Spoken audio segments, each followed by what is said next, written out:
Okay na, dito na tayo sa Kaibiyang Tunnel.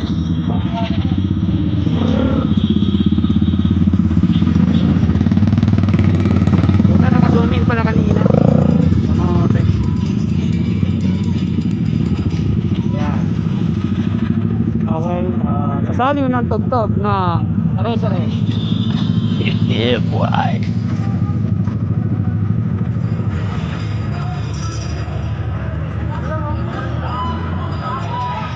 Daming riders dito na nagtitipon-tipon, ewan ko para saan. Nakitipon na rin.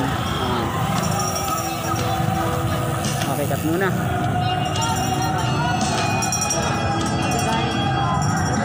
Okay, nandito tayo ngayon sa Kaibiyang Tunnel.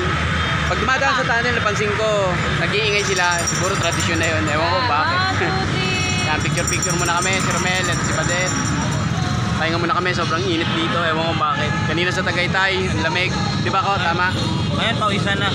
Ngayon pawisan talaga, putya na. Mukhang uulan pa, medyo dumudura-dura na yung ulap. Ayan.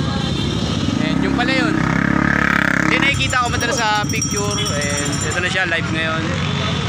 Pagpasok namin kanina, ang ingay. Nakiingay na rin ako. Ma-search nga natin kung ano ba tong Kaibiyang Tunnel na to. Tama, Sel? Ayos. Ma. Dito picture video. Okay, cut. Habla, ikot muna tayo. 360.